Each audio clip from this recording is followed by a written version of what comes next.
This is Kevin Conroy, the voice of Batman.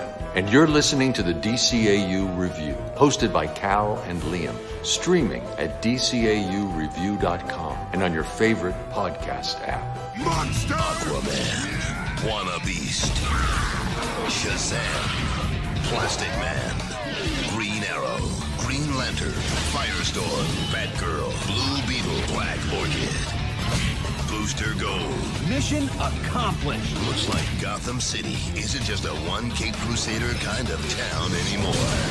Team up with Batman, the Brave and the Bold. Welcome, everyone, to episode 284 of the DCAU Review, and I am Liam, and with me, as he always is Cal.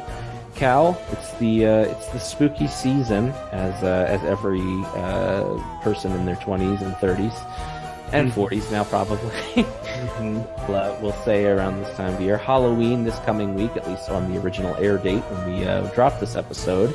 And we have an appropriately, well, it's not really a scary episode, but there's some spooky characters to talk about in this week's Elseworlds review.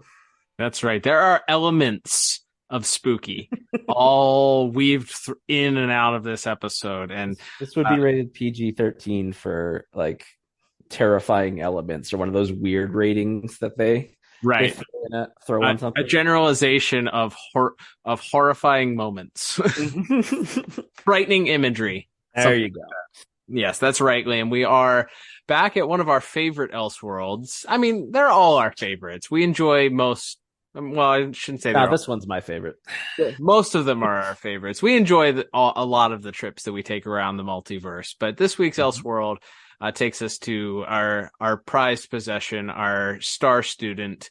It is of course the Batman, the Brave and the Bold, and it is the episode "Trials of the Demon!" ! And it's a fun episode. We do have some Halloween elements in our little prologue, and then the actual episode itself, as you mentioned. It doesn't necessarily take place on or around Halloween, but definitely has ghosts, demons, zombies. It's got a lot of different elements there. Yeah, a lot of different scary elements happening here. So, yeah, lots to talk about being the season and all. Unless you're listening to this episode in like April or something like that, in which case it's just another Elseworlds episode. That's right. But yes, we look forward to getting into Trials of the Demon this week. But before we get into our breakdown of this episode, Cal, I must, of course, first grace us with another official IMDb synopsis for this week's episode.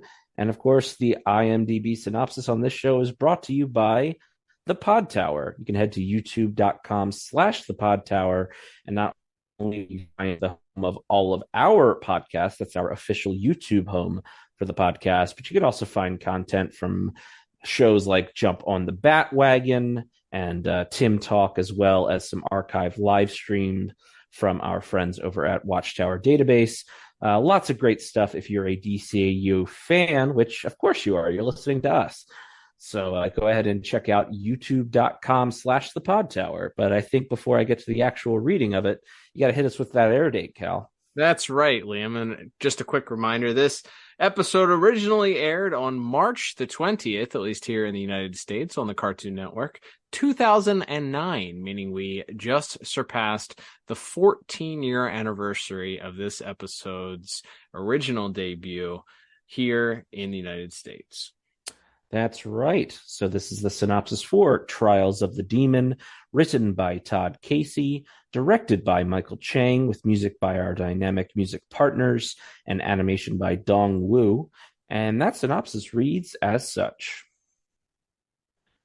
Magically transported to 19th century London, Batman aids Etrigan the Demon and Sherlock Holmes in battling Gentleman Jim Craddock, the future Gentleman Ghost.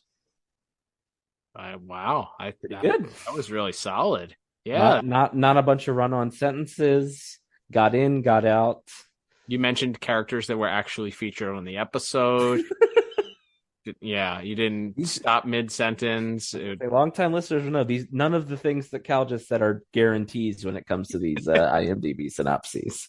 Actually explaining what happens in the episode in a succinct fashion, kind of a rarity, more rare than you think. It's a difficult process sometimes for our IMDb contributors to do so. Great job today by this particular contributor who deserves a copywriting job for the TV guide if that still exists. Absolutely, A+ there. And as we begin to get into our plot breakdown, we will just mention we will do all of our social media plugs and all that at the end, like we also do. But as a little teaser, we will have another review to read out that someone left on their podcast app of choice. And as a reminder, if you write us a review and you give us 5 stars, has to be 5 stars, and we rate it on the show, we will send you a little gift ski if you're in the US. So just a little teaser for something that will come up at the end of the show.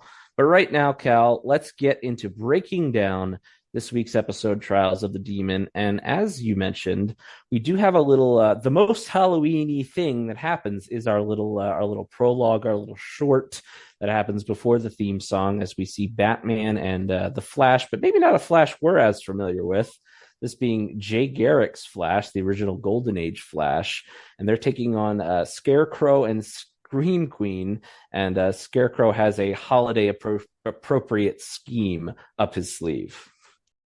Your Halloween trail of terror dead ends here. Oh, wait, Scream Queen. Let's first offer our trick-or-treaters some candy. Fear gas. Indeed. I've genetically modified this year's entire pumpkin crop to emit my fear gas when heated. Every jack-o'-lantern in this city is a ticking time bomb. I'll take Scarecrow. You handle the pumpkins. Make sure that overgrown Boy Scout doesn't steal our treats.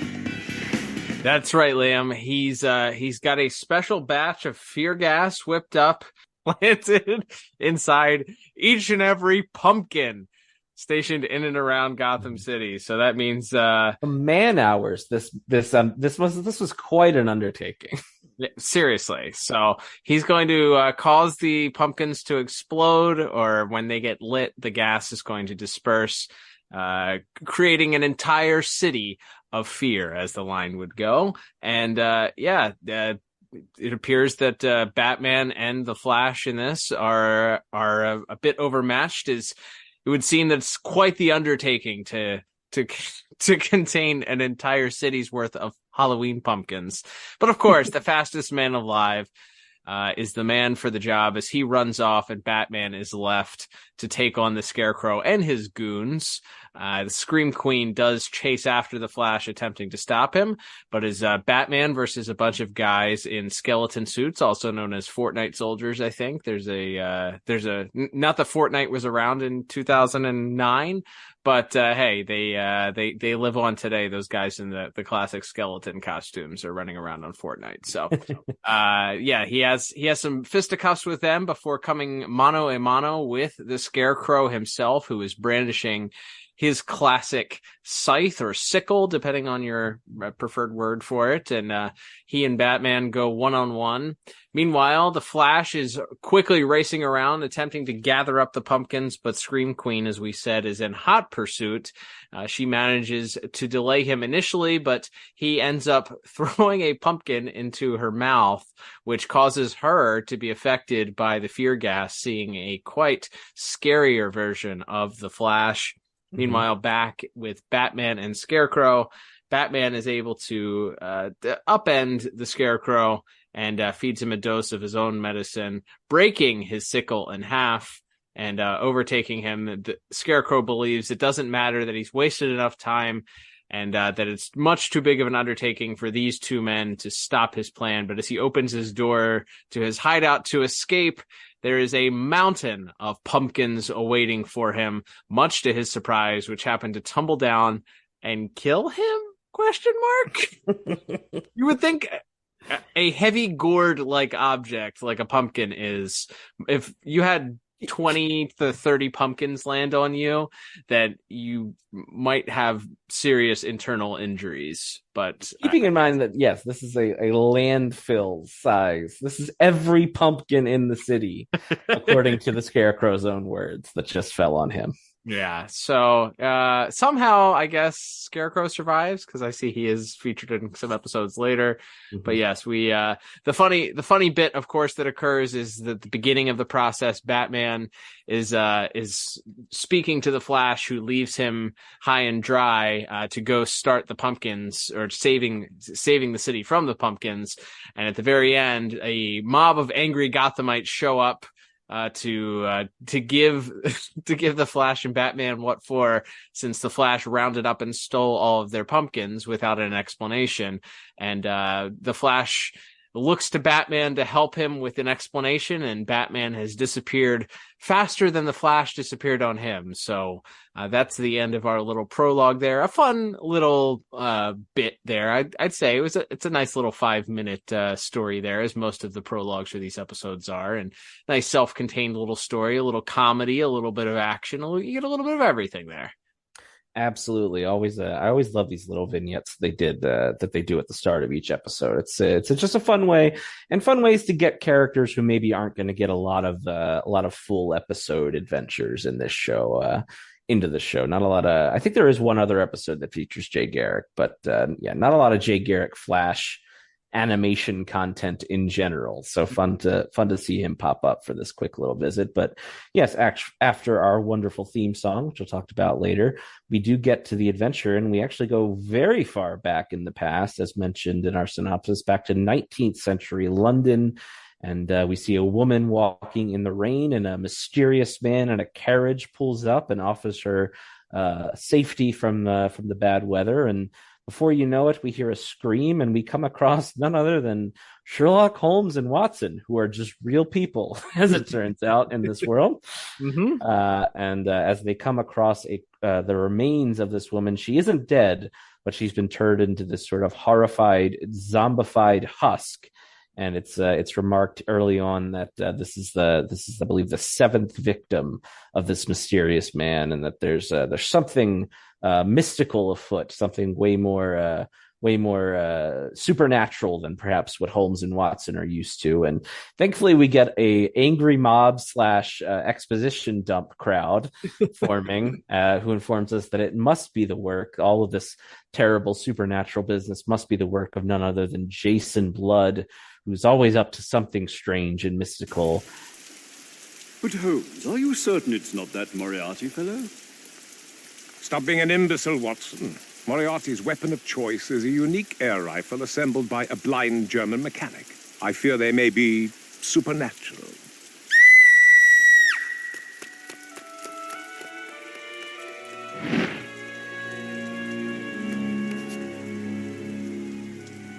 She's alive, but looks as though she's under some sort of spell.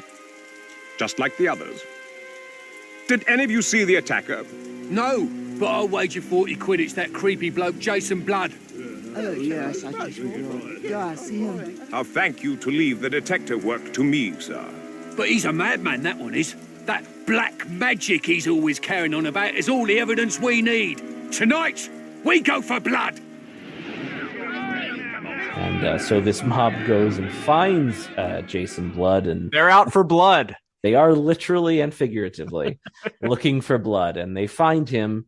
And as he sees the mob, he seems to be preparing some sort of spell, but he's captured by the mob before he can transform into his other half, and is captured in some. I guess they don't. Where did the crowd get magic cuffs? Are they holy water cuffs? Or are they? Do demons not like silver? I'm not up on my lore of why the handcuffs stop him from transforming, but I kept expecting him to continue his transformation. I didn't quite understand that either. There must be some sort of like mythical reason why. If you know the reason why, tweet us or X us at DCAU Review and let us know the reason behind the cuffs. Maybe it's a Silver Age Etrigan vulnerability or something like that. We'll have to put our research department on that one. Absolutely. But so Holmes and Watson are going over the clues, and very quickly Holmes, who's just real mean to Watson in this. Like, I haven't read a ton of like Sherlock Holmes stories or watched, there's been like a bunch of different Sherlock. I mean, he's a public domain character. He pops up quite a lot in our popular culture, even still today.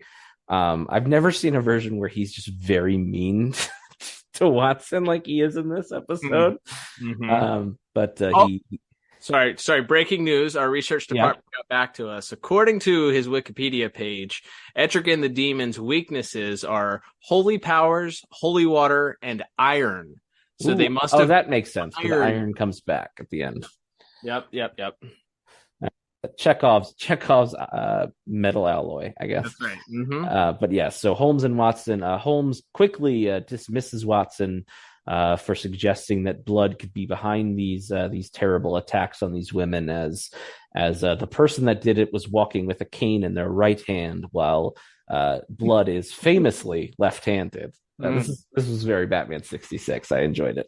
Well, I also love that, like, traditionally, I remember our parents went to Catholic school, and like the idea that there was a thought or a superstition of Catholics, at least the 50 years ago, or 60 years ago, that if you were left-handed, you were of the devil. So like the idea that Jason Blood is also left-handed, and that's like a traditionally superstitious, like demonic thing. I chuckled at that. That is a great touch. I hadn't thought of the old Catholic superstition there as a fun little joke on top of that. But yes, so Holmes decides that in order to help Blood, who is about to be burned at a stake, they have to complete this spell, as he'd already formed the chalk on the ground, and there's an open bottle of some sort of mysterious potion. So they decide that they're going to finish the spell for Blood and try to save him. And at that moment, we cut back to present day, where we see Batman taking down Crazy Quilt. Man, who would have thought Crazy Quilt gets more than one episode in this? He doesn't speak. He doesn't speak in the voice of Jeffrey Tambor this time, but he is featured again here, trying to rob some art museum. Batman takes him down quite easily this time, but as he's sort of about to cuff him, we see a mysterious ring form around him, and all of a sudden, Batman is right in the middle of 19th century London. And speaking to Holmes and Watson, Holmes being kind of showing off as he quickly deduces he doesn't know who Batman is, of course, but he quickly deduces that he must be rich.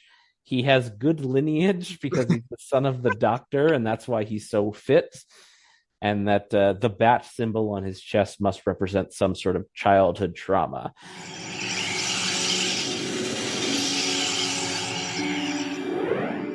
A demon! He is a hero. It's obvious by the bright blue and yellow in his costume. The mask means he must be well known, perhaps a wealthy entrepreneur with ample free time. Square jaw indicates strong lineage, perhaps a doctor's son. And the bat motif, most surely inspired by some childhood trauma. The masked bat, perhaps? Actually, it's Batman. Sherlock Holmes, I presume. How did you deduce my identity so quickly? The hat. Back to the matter at hand. And Batman also quickly identifies Holmes as Sherlock Holmes because of his hat. So there we get this. It's not a big focus of the episode, but we do get this like little Holmes is a little like taken aback by Batman's own deductive abilities here. But Batman has to quickly spring into action to try to stop Blood. First, try to stop Blood from being burned at the stake. And after he is able to rescue him, he takes them back to Holmes and Watson, and they sort of discuss all of the issues and discuss that there's now been 8 women taken, and that there's a clue left in the newspaper that Holmes thinks he's deduced, but of course Batman is even one step ahead of him.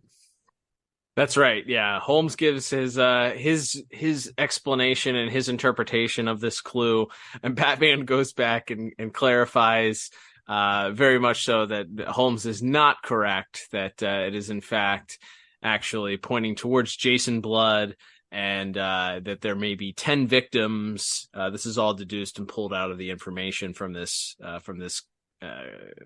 clue. And as they're sitting there discussing this, there is a horrifying scream, and as Batman and Jason Blood and Holmes and Watson show up and determined to find out just what's going on, there is yet another woman being carried into the carriage by this mysterious shadowy figure. And in the process, by the way, we have Blood transforming into the demon Etrigan finally.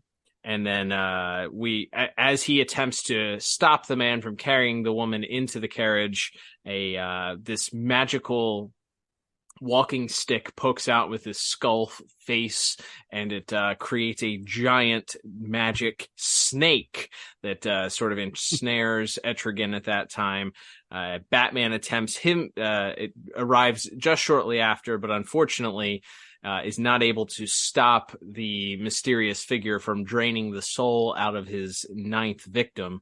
And as he steps out of the carriage, it is revealed that it is none other than Gentleman Jim Craddock. Batman happens to recognize him, of course.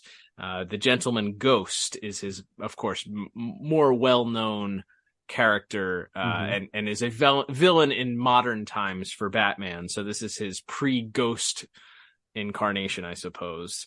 But Craddock exclaims he's no ghost at all, and that he's there simply to turn Batman into a ghost. And he uses his magic walking stick to turn Batman's cape into a giant bat, which is just an incredible bit. We'll talk a lot about this stuff in visuals, but it takes Batman up and carries him away as it flies away. And then Gentleman Jim Craddock is there and is able to escape. Etrigan does burn away the snake and is able to escape from that, but by that time he needs to come to Batman's side and attempt to rescue him, as Batman is still taking on his bat cape, his cape turned into a bat. So thankfully Etrigan is able to save Batman, burn away the cape using fire, but recognizes at this point that Batman is somewhat injured and his costume is in tatters. By the way, I didn't mention it, but thank God that the Demon Etrigan talks in rhyme.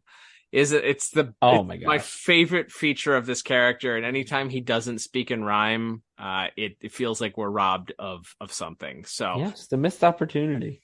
You survived the bat, but your costume's ruined, and we can't have that.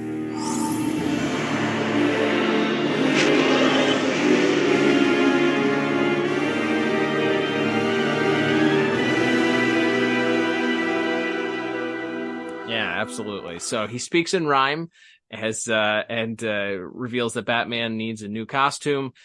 His costume that he transforms him into is none other than the Gotham by Gaslight costume. If you're not familiar with that costume, I invite you to check it out on the wonderful DC Universe app. It's the Infinite Universe app. It's a wonderful it's a wonderful app. It's just great. Every comic book you could ever think or want to read is there, available in the palm of your hand. Boy, I love that app. Isn't it such a great app, Liam? It sure is. So in the meantime, after Batman has transformed again into this, his costume at least is transformed into the classic Gotham by Gaslight costume.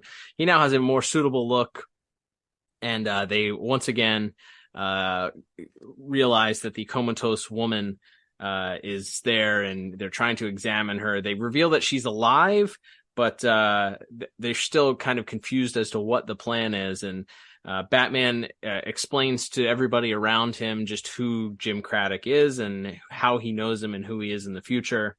And meanwhile, Batman and Etrigan return to Jason Blood's house, and specifically to his laboratory.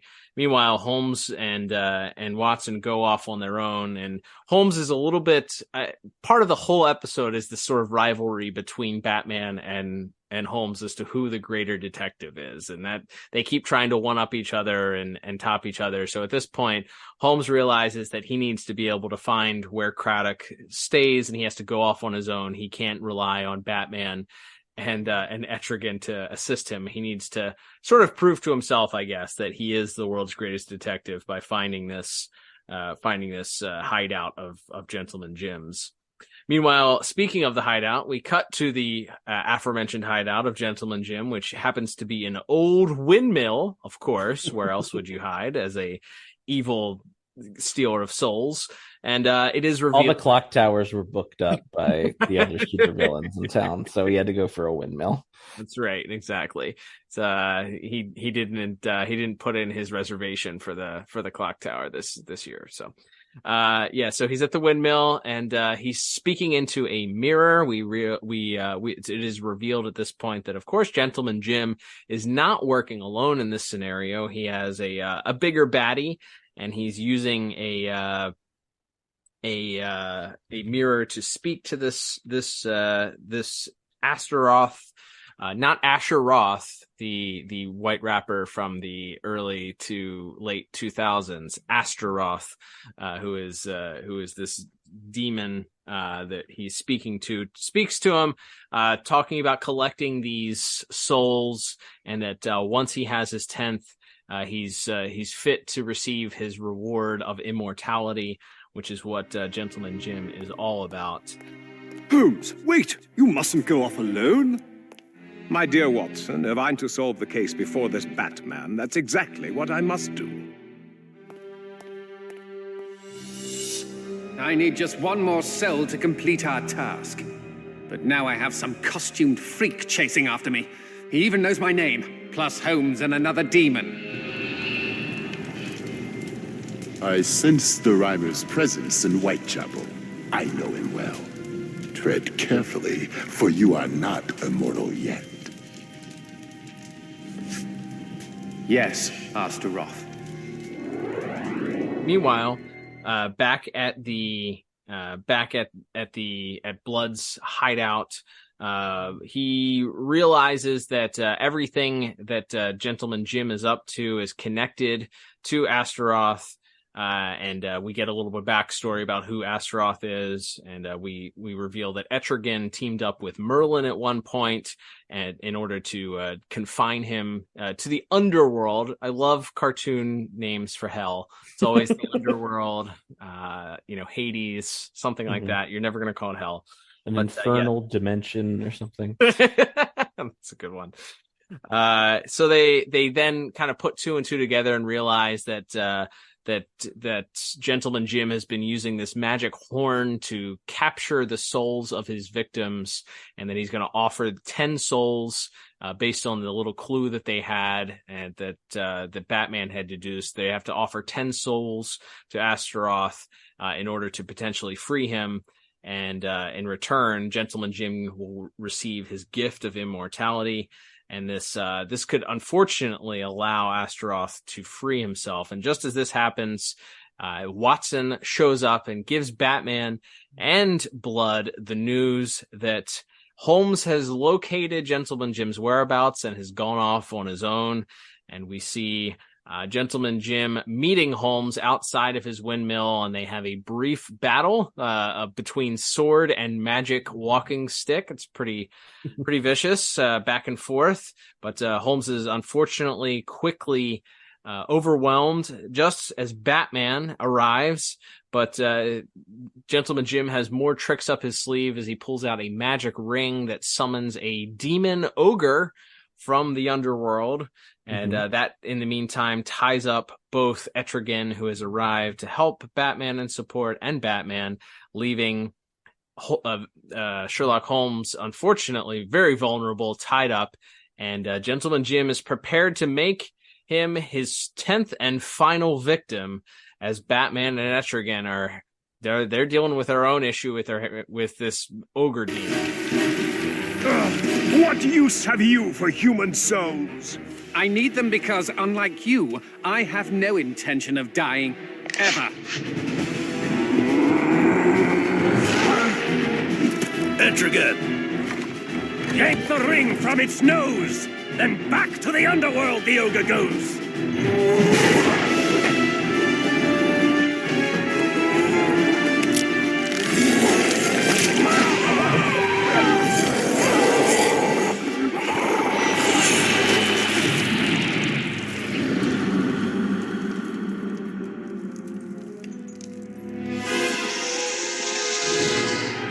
Craddock, no!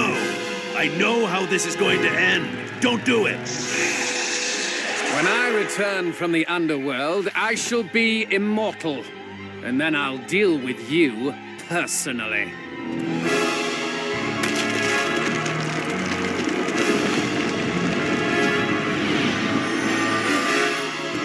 Etrigan thankfully is familiar with the ogre demon and knows that the way to defeat him is for Batman to pull the ring out of his snout. So after some initial fisticuffs and jumping around, he's able to reach the ring and violently pull it from his face. We see some purple blood spatter out of his face. I kind of like that. It's not as brutal as you'd think, but because his face is turned away, but you do get some purple blood spattering out of his head. And in the meantime, we turn back, and it's a little too late, as Gentleman Jim has already overtaken Sherlock Holmes. He's stolen his soul, and he's headed to the underworld through a purple portal. A lot of purple in this episode. A purple portal to the underworld, with the entrance to the underworld coming from his windmill. And meanwhile, Batman and Etrigan are hot on his heels as they jump into pursue. And that sets us up for our final act. Absolutely. So Batman and Etrigan, as you mentioned, enter into this underworld where we see Craddock meeting up with this Astaroth character, another giant, massive demon, and as he prepares to give him the spells, he insists that the demon live up to his part of the bargain first and make him immortal. And as anyone who's ever read a story, from the Bible all the way through to a modern video game, when you make a deal with the demon, it never quite works out the way you think it is. So the demon does promise that Craddock's soul will never leave the earth, is how he phrases it. And as we go there, we get our big final battle, which we'll talk about, Etrigan and Astaroth. I'm always a big fan of when we get like two demons or angels or any sort of otherworldly creatures interacting. And they just know each other and treat each other like work colleagues that hate each other. Mm-hmm. That's the vibes I get from Etrigan and Astaroth as they're interacting.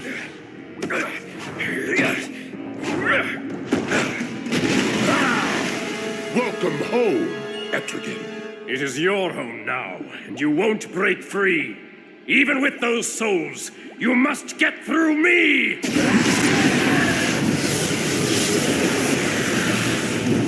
And meanwhile, of course, Craddock and Batman are also battling back and forth.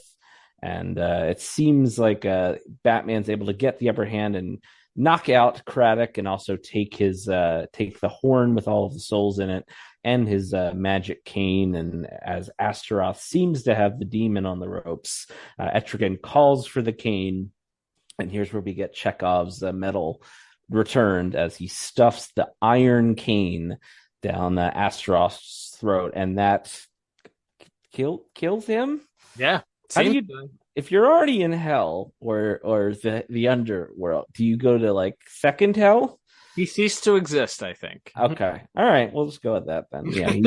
Either way, he disappears, and Etrigan releases the horn, releasing all of the souls back as they bring Craddock back into the real world. And that seems all was well that ends well. We begin to wrap up the episode here. We get a little epilogue. First, we get a mention that Craddock's been arrested, turned over to the authorities. We see that Holmes has had his soul returned along with all of the other victims. And before Batman can go back to the present day, Holmes just has to know how exactly he deduced his identity so quickly. And Batman lets him know it's because, well, you're Sherlock Holmes, you're the world's greatest detective. And Batman leaves, and Sherlock is quite smug with himself. Thank you for your help, Batman. Before you depart, I must know, how did you really deduce my identity? Everyone knows who you are. You're the world's greatest detective. Indeed. And what of Craddock? I dare say he won't be causing any more trouble for humanity. The jury will make sure of that.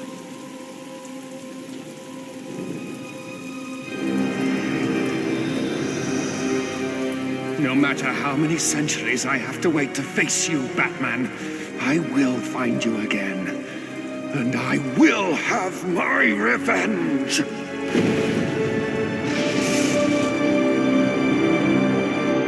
Here's our little horror movie Halloween ending here as we get the reveal that they mentioned that Craddock was not able to escape justice, and we don't see the hanging or anything, or whatever method might have been used, but we do see a gravestone with the name Jim Craddock on it, and then we see the gentleman ghost arise out of the grave in all his glory. And he vows that no matter how many centuries it takes, he will live to haunt the Batman again one day, setting up his future appearances in this show, or perhaps past appearances by this point. But in chronological timeline, this is the first time they meet, I guess. Yeah, exactly. Yeah, the Batman Brave and the Bold wiki points out that it's both a sequel and a prequel because I believe he appears in a previously aired episode. So he vows revenge, and we get the big lightning strike as we see this ghoulish visage of the now deceased gentleman Jim, and that's where we end the episode. So look, overall, I think this episode is quite a bit of fun, as a lot of these Brave and the Bold episodes do. I do feel like we don't get maybe enough out of the idea of Batman teaming up with Sherlock Holmes. Mm-hmm. Like, this episode is still spent, and it's it's an adventure show. It's aimed at a younger audience, as we always talk about. So I understand there's got to be things to punch and big colorful creatures to fight and all of that.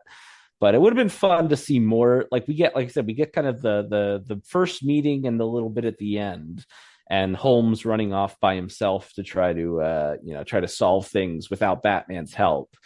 But I feel like there's maybe more to Batman and Sherlock Holmes having a detective off than we got out of this episode. But that being said, it's still just a fun adventure and a real kind of fish out of water scenario, because it's not only are we not in Gotham City, we're not anywhere in the present day. So it's obviously a very unique setting, which I'm sure we'll talk more about in visuals.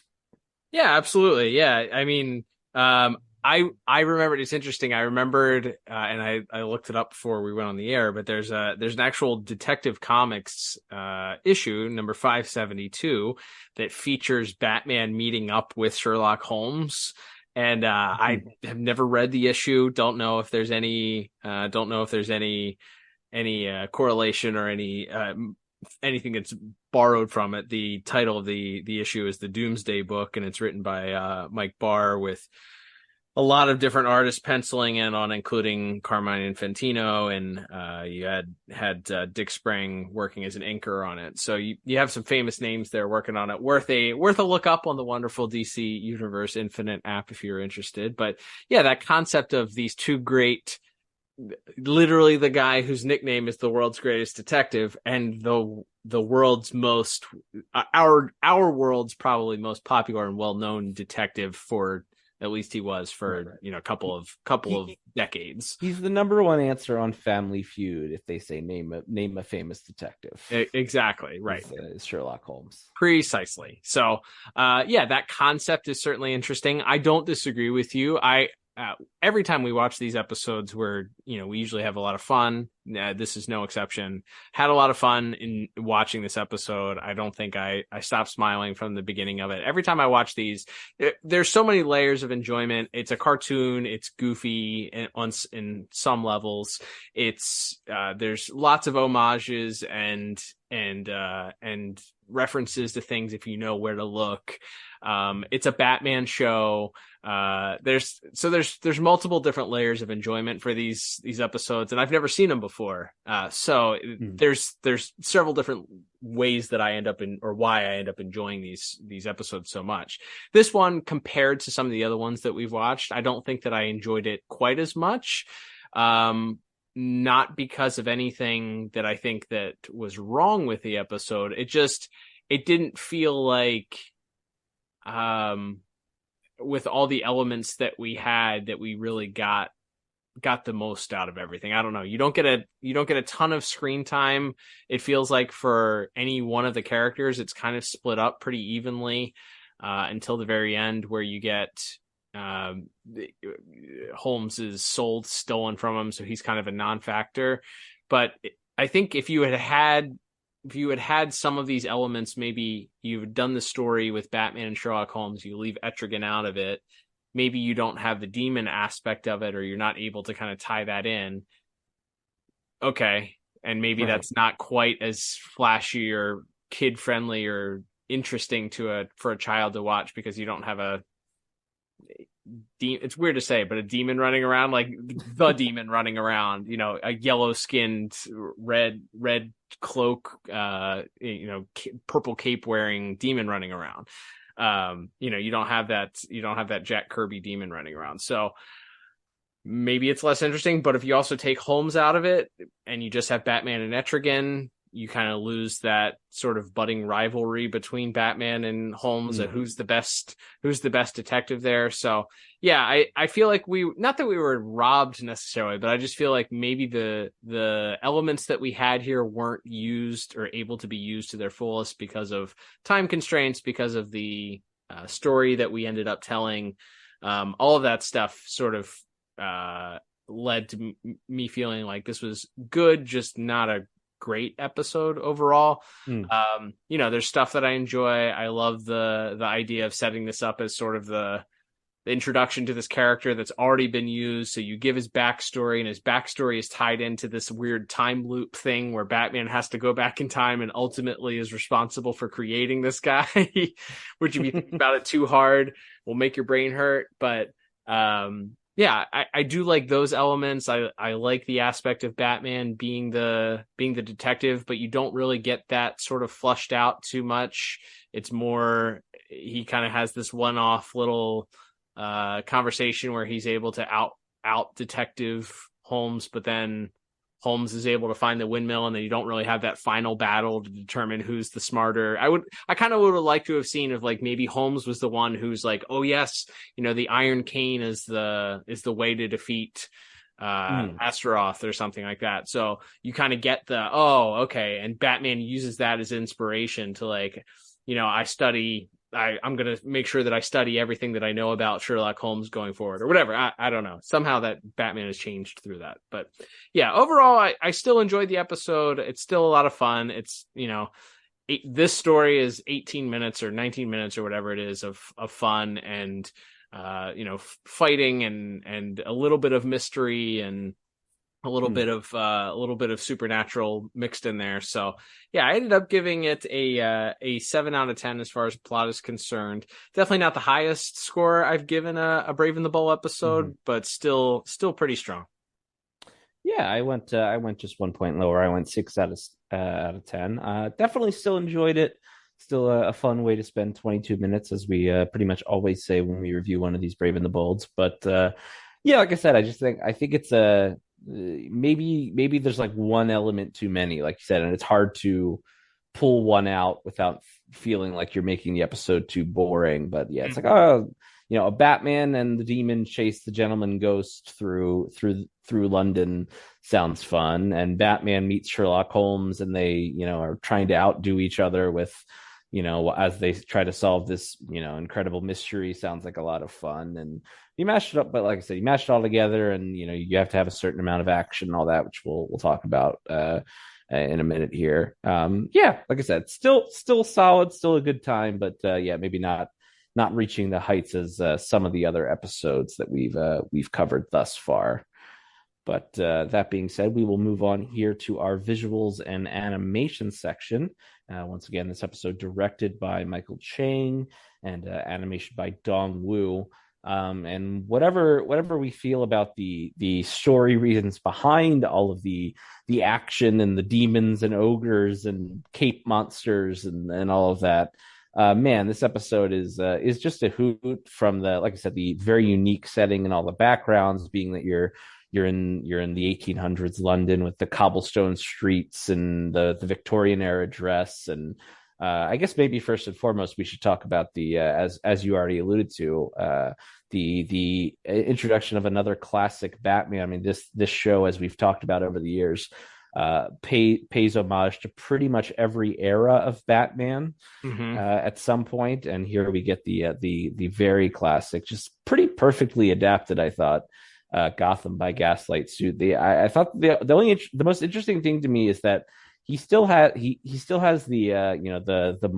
coverings over the eyes, but they're not the bright white color. Like, they're this very beige color that kind of matches the rest of his suit. But gosh, that Gotham by Gaslight design is tremendous anyway. And then it adapts perfectly into this big boxy, bulky Brave and the Bold style. No, absolutely does. The translation, as so often is the case when we see some of the different suits that we've seen and the homages that the artist paid to the classic Batman designs. Yeah, this one is nearly spot on. I dare say improvement, because I think that Gotham by Gaslight, if I recall, he actually doesn't have the lenses, so he has the general blinking human eyes that stand out. So I dare say, just as a aesthetically pleasing choice, I approve of the lens, the choice to give him those tan looking lenses. But yes, that costume is so neat to look at, and the adaptation obviously from the classic comic book. You could have done anything at this point, but I wonder if this episode was written to use that costume, or if they had written the episode and they're like, well, we got to use the Gaslight costume. Like, which came first, the chicken or the egg? Yeah. Or if they were sort of harmonious in how they chose to do this. But yeah, I loved that. Again, it's one of those things, if like a kid isn't going to know what that is, like they're not going to, Batman's got a cool different suit. Okay. But the adults that are watching this with their kids, or the adults that are watching this and doing a review of it for a podcast, are looking at that and going, oh, that's so cool. Like, they did it's the Gotham by Gaslight suit. Like, that's so awesome. So yeah, that alone, gave my score a couple extra points. We talk about it, I think, each and every time we look at these Brave and the Bold episodes, is they're just so artistically done so well. Like, everything about them both modernizes it with the way that they use the animation, but is so faithful to the original designs of things, whether it's the classic Jack Kirby Etrigan demon, like we mentioned, the bright yellow skin, the soulless eyes, he's got the red tunic and the purple cloak and all of that. And we get some Kirby crackle even throughout with some of the designs of the magic from Gentleman Jim's weapons. We get Sherlock Holmes. I don't know if he was based on to look like one of the famous Sherlock Holmes actors, perhaps. I'm sure we could probably get somebody who knows that stuff better than us, but clearly those guys seem to be based on at least somewhat realistic looking people.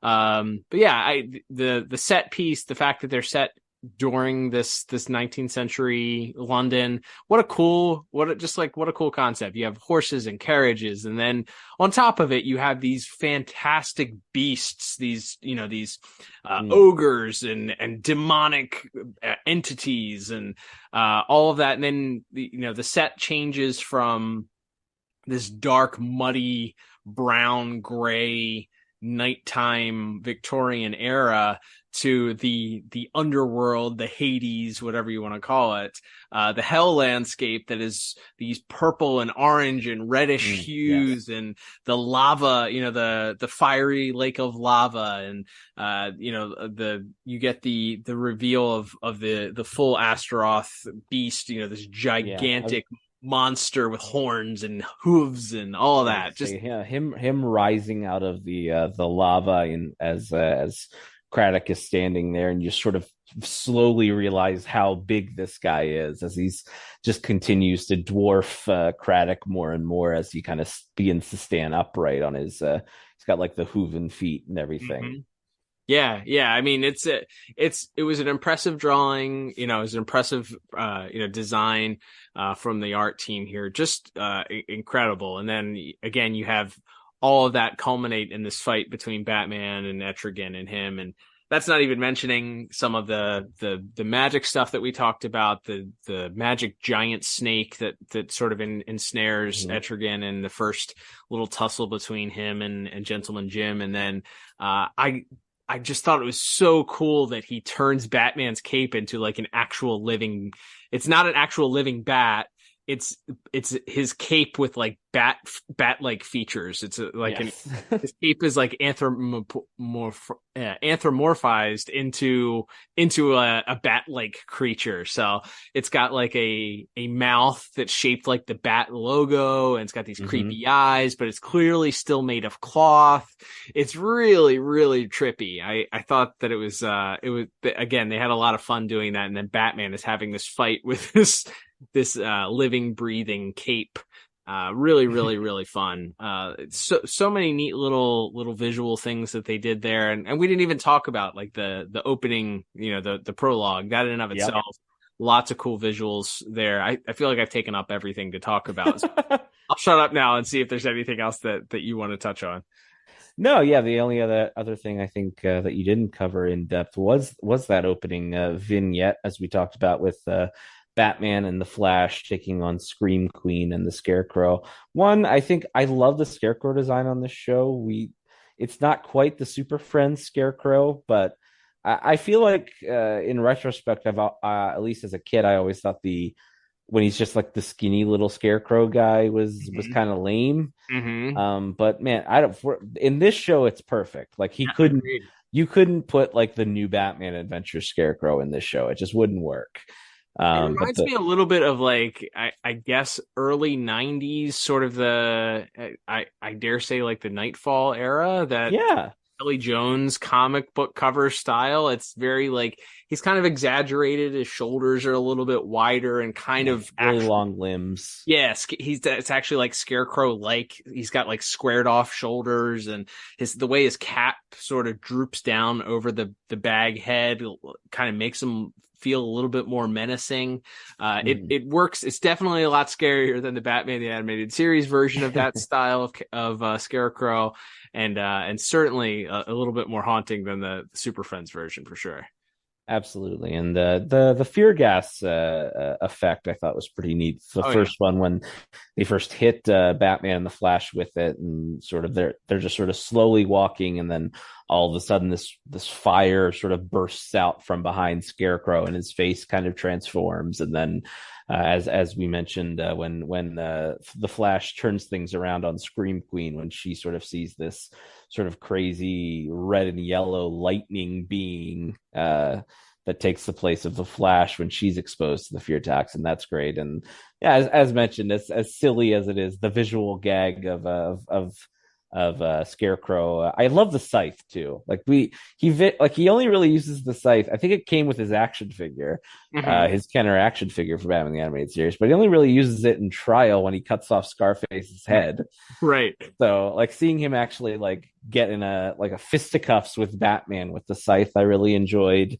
And Batman breaking it, and then the juxtaposition of him running, grabbing the door, opening it, and then sort of the camera slowly panning up to the mountain of pumpkins to see the Flash standing there is a great bit as well. And then the cutaway where the Flash looks right into the camera, very Looney Tunes, very Chuck Jones classic animation. As he looks into the camera and gives the one-liner about, I thought I was the only guy who can disappear faster than I can. That's right. And then we get the wipeout as the circle closes in. Great, some great visual gags in that opening bit as well. So for all those reasons, I thought I had to give this a pretty high score, and I ended up settling on a 9 out of 10 for my visuals.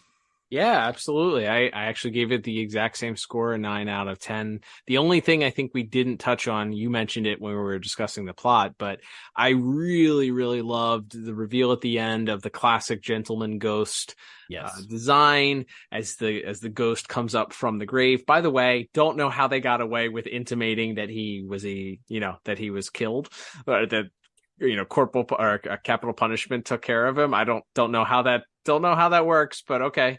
You got that past. I guess you had to explain how he got turned into a ghost without out and out saying that he was hung. So they didn't show the actual death, but showed that he had died. So, so he comes out as the ghost, and then the lightning strike and the wipe of seeing like the zombie ghoulish version of Gentleman Jim revealed within the Gentleman Ghost form. Really neat. I loved that transformation. It, gives that little spooky, scary bit at the end there.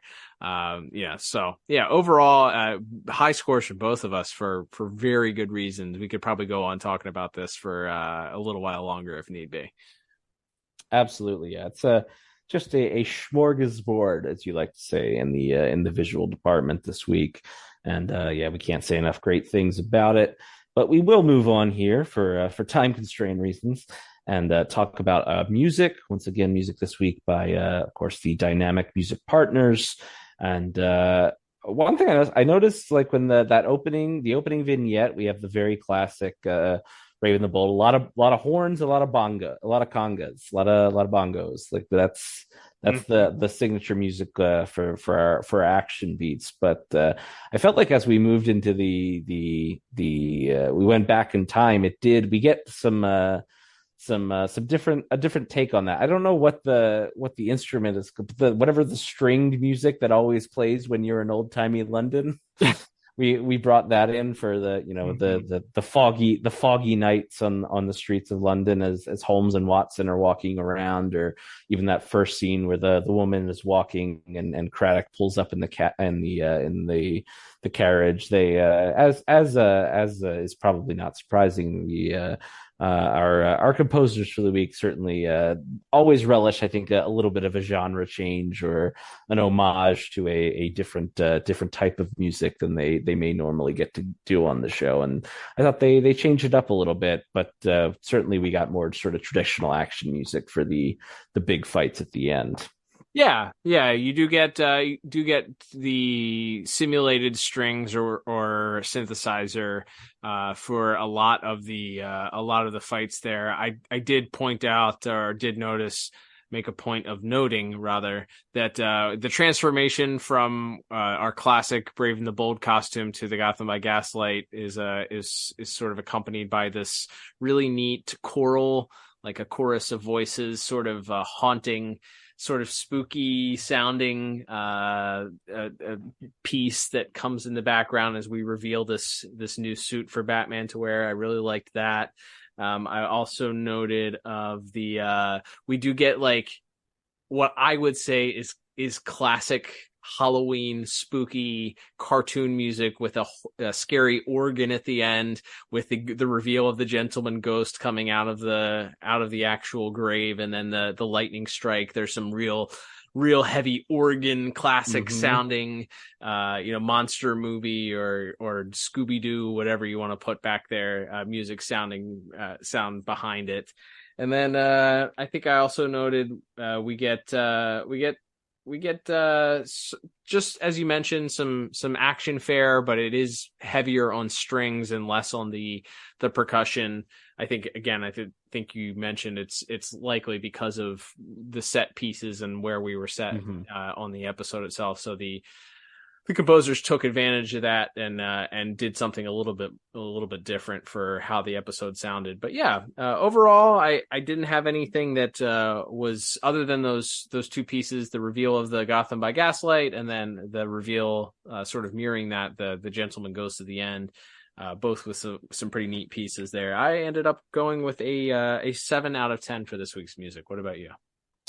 Yeah, I was actually at the exact same score, a 7 out of 10 for music there. Like I said, I always like when we get to hear our composers stretch their legs, so to speak, and change things up from the kind of established musical identity of the show. So get a change of visual scenery and a change of audible scenery as well with our music this week. So a great job there. And that will bring us to our final category of the day, Cal. That is, of course, voice acting.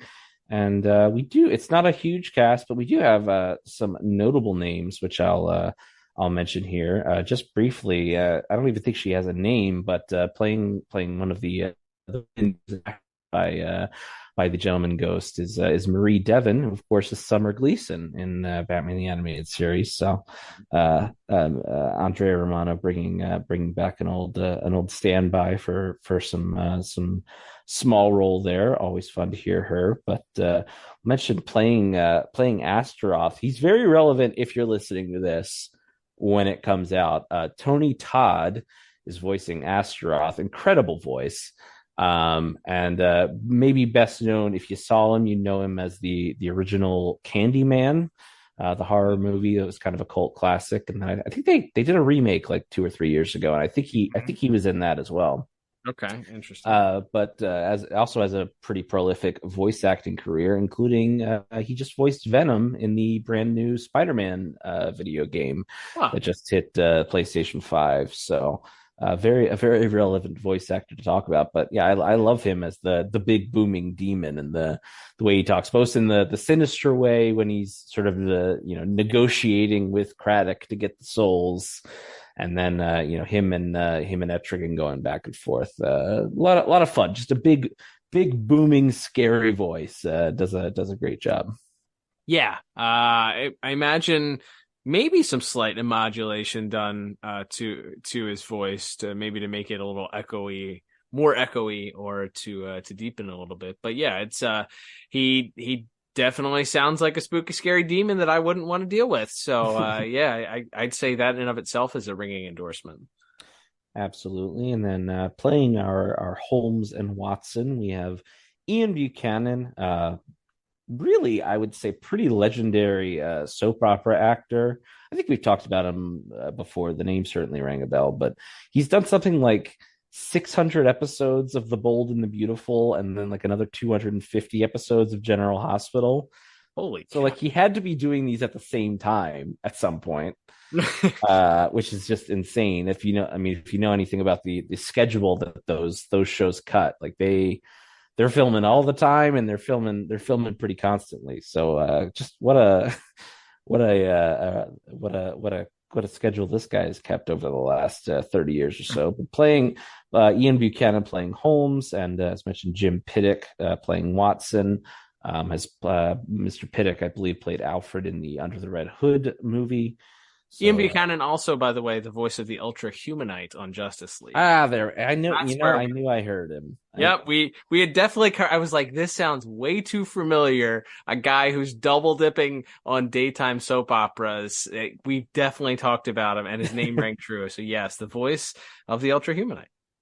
There you go. So yeah, like I said, we don't. I wish we got more play between him and our Batman, but.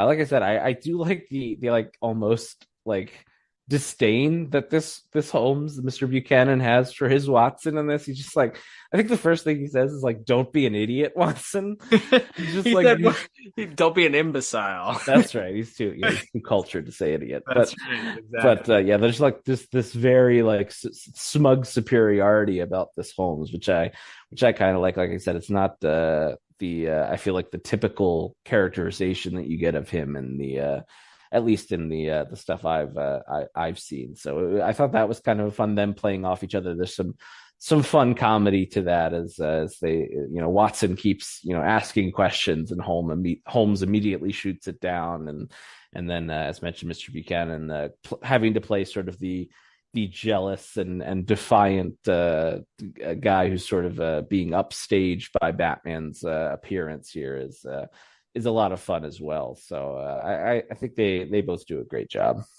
Yeah, they are perfect. I think they do a very good job of. are they actually British, or are they putting on accents? I'm not sure. Maybe that speaks to Buchanan is, but I'm not sure. Piddock certainly. That's this.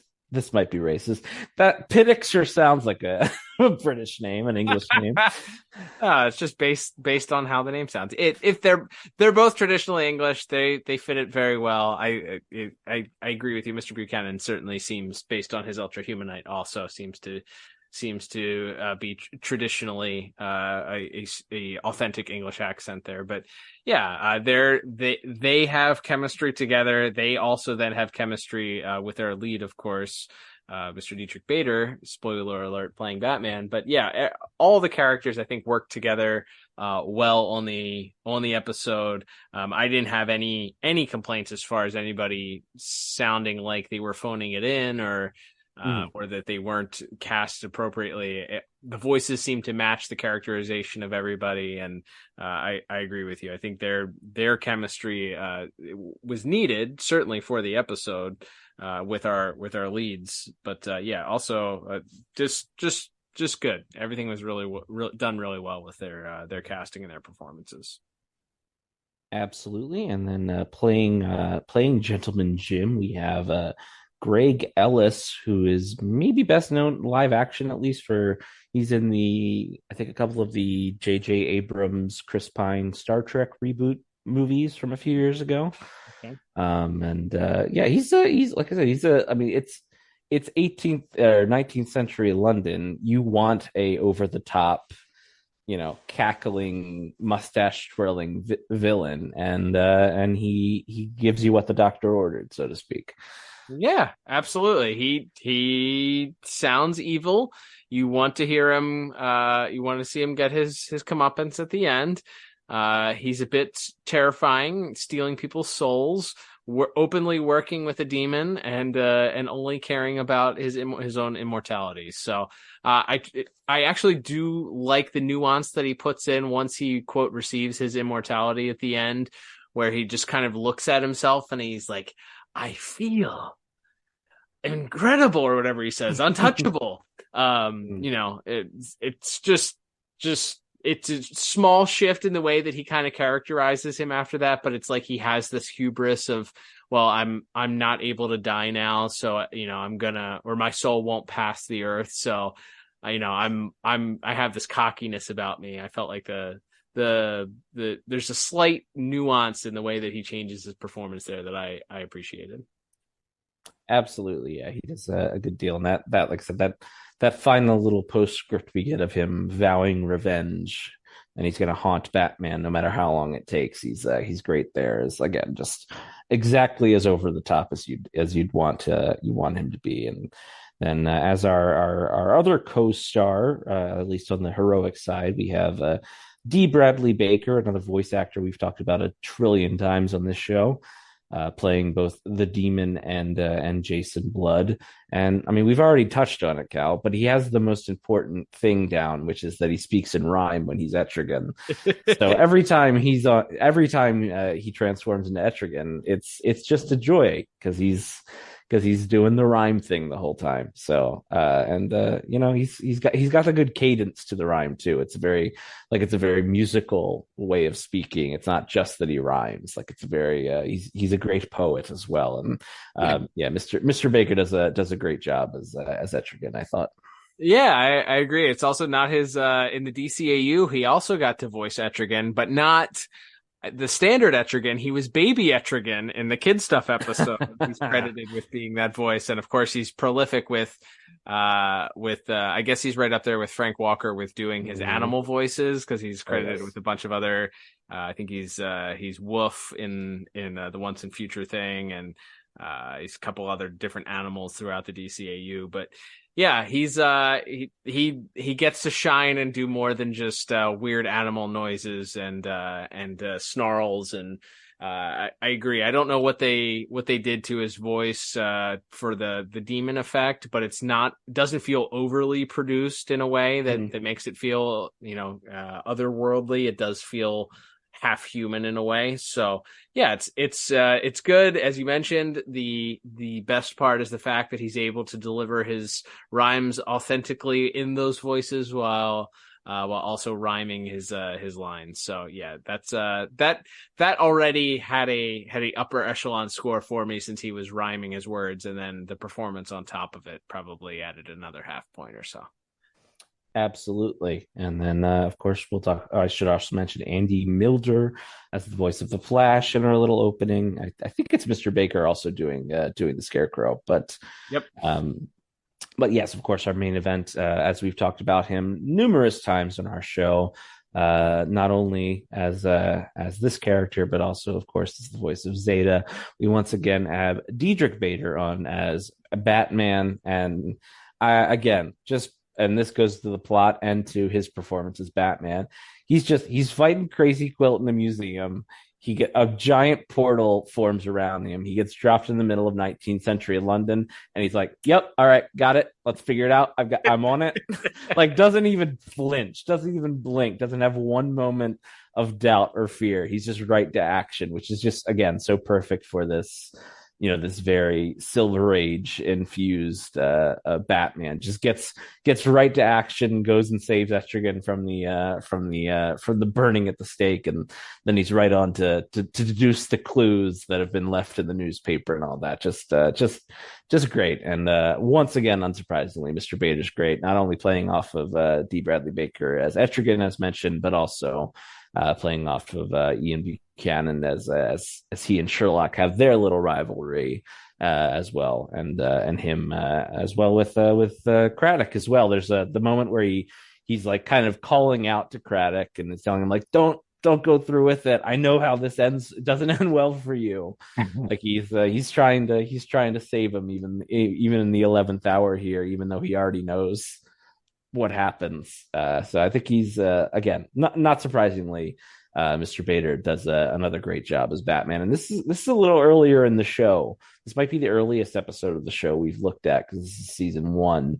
And man, he was just firing on all cylinders from the early days of the show. Yeah, what's so great about this Batman, to your point, is he's the most unmoved person, right, in all the situations. Like, no matter how crazy the villain is, it's borrowing from that sort of Adam West irony of, like, everything around him is so unserious and so campy and so goofy, and he is the most serious person in the room on the show, right? He's unflappable. Nothing is bothers him.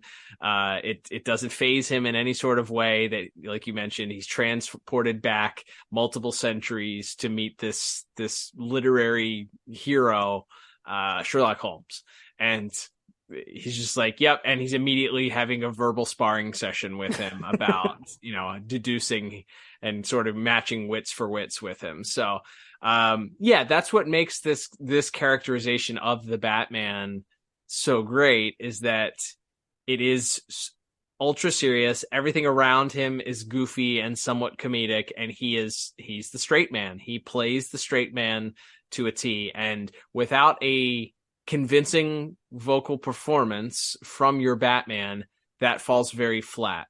And it's consistent. Mr. Bader's performance from every episode that I've watched of this show, as you mentioned, we're here in the first season. We've reviewed third season. We reviewed second season episodes. We may have even gotten into the fourth season at some point. But yeah, it's consistent across the show that he believes he's the smartest person in the room. He's the Batman. Nothing was going to faze him. He's going to take care of the problem. He's going to kick the bad guy's butt at the end, and justice will prevail. Like, that's the characterization that comes across, and that is so well communicated in that even-keeled, unbothered performance from Mr. Bader in every episode that we've done so far. So yeah, unsurprisingly, we're singing the praises of a legendary voice actor here. Absolutely. So yeah, I think on the strength of Mr. Bader, as well as some of our other cast that we've talked about today, I gave voice acting a very strong 8 out of 10. Yeah, I actually went with the same exact score, 8 out of 10. So we ended up with our final 3 categories here, coming up with the same exact score. Absolutely. So that will get us towards our final scores now, Cal. And tallying everything up, I have a final score of 30. What are you? Are you 31? Yeah, I'm a 31. All right, then I have 30 because I was one lower. All right. I have a final score of 30 out of 40. And as we mentioned, we agreed in 3 out of our 4 categories. Not a straight agreement this time, but 3 out of 4 ain't bad, as they say. So I ended up with just a point higher, Liam, with a 31 out of 40.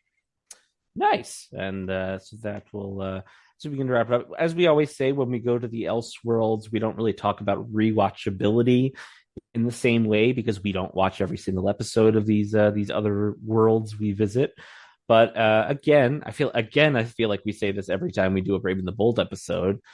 This gets a thumbs up for me as just like a very fun, simple and fun concept. Batman back in time meets Sherlock Holmes, fights some demons. Like it moves at a clip, and it's just a hoot. So yeah, I mean, this one is definitely one. If you're new to this show or if you haven't gone back to it in a long time, yeah, I think this is one that you could definitely look at if for this series.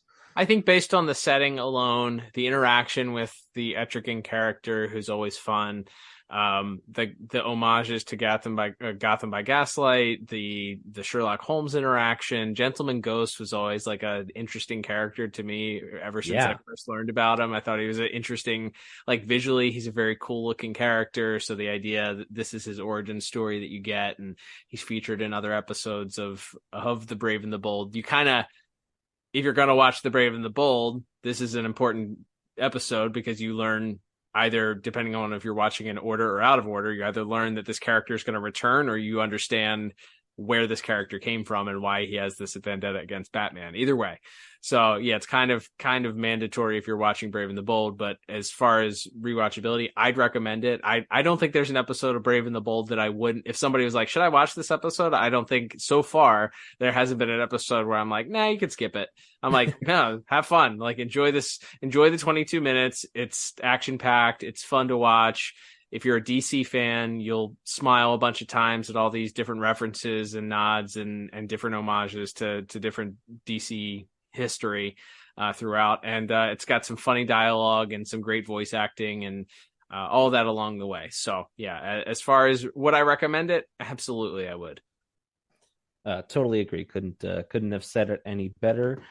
Cal, and that will begin to wrap us up for this week. We want to thank everybody for listening, whether you do so on Google Podcasts, Spotify, or Apple Podcasts.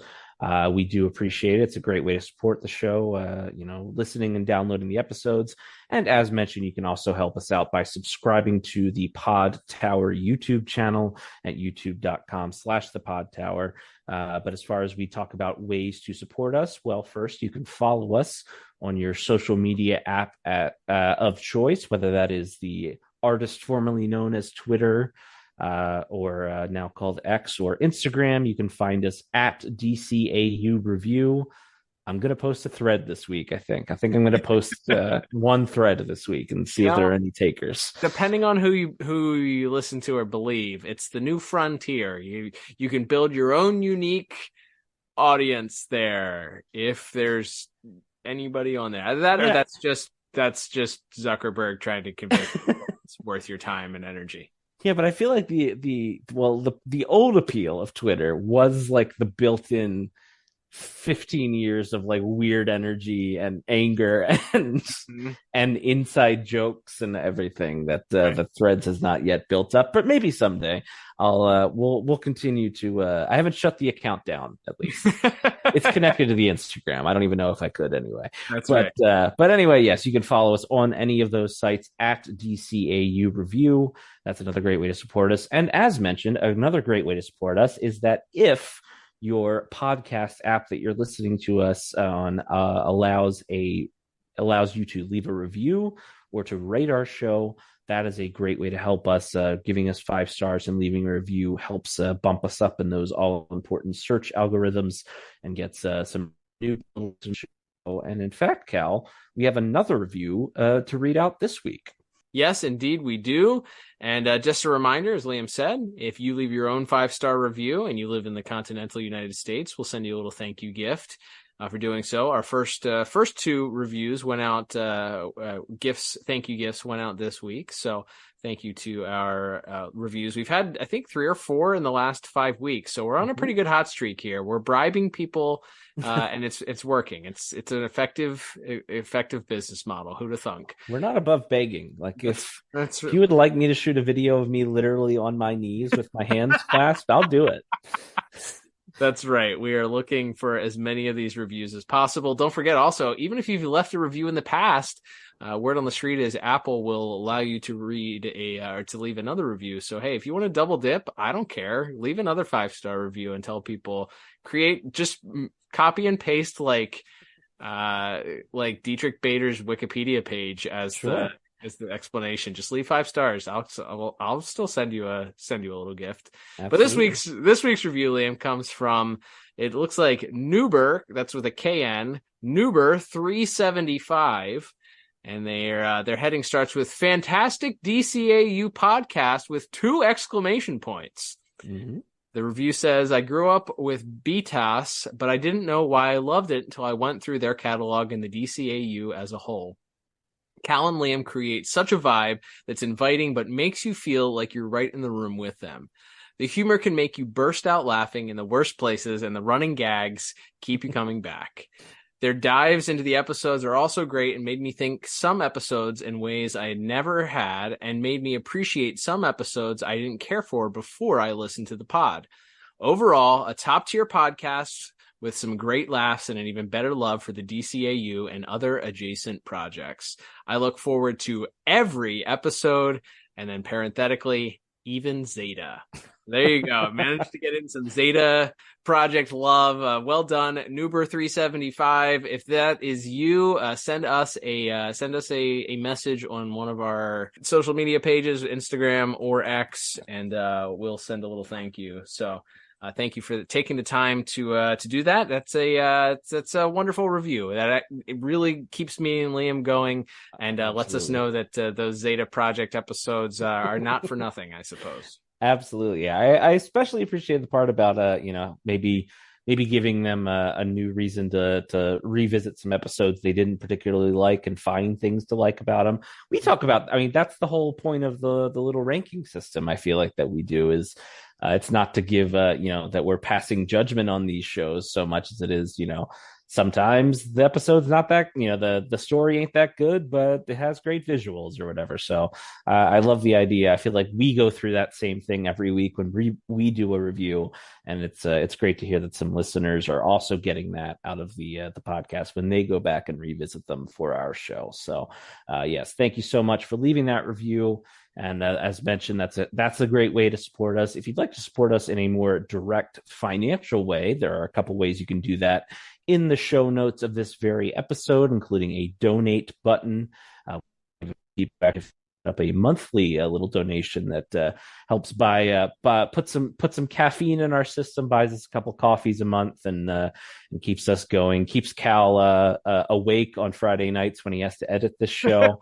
And we definitely appreciate that. Another great way to support us is, of course, that you could head to our store, link also in the show notes, and you can pick yourself up a shirt or a hat or a mug or something. And you can support us that way as well. But however you choose to support us, we do thank you. And Cal, as we begin to wrap up this week and look toward next, I believe it's time to head back to where it all began.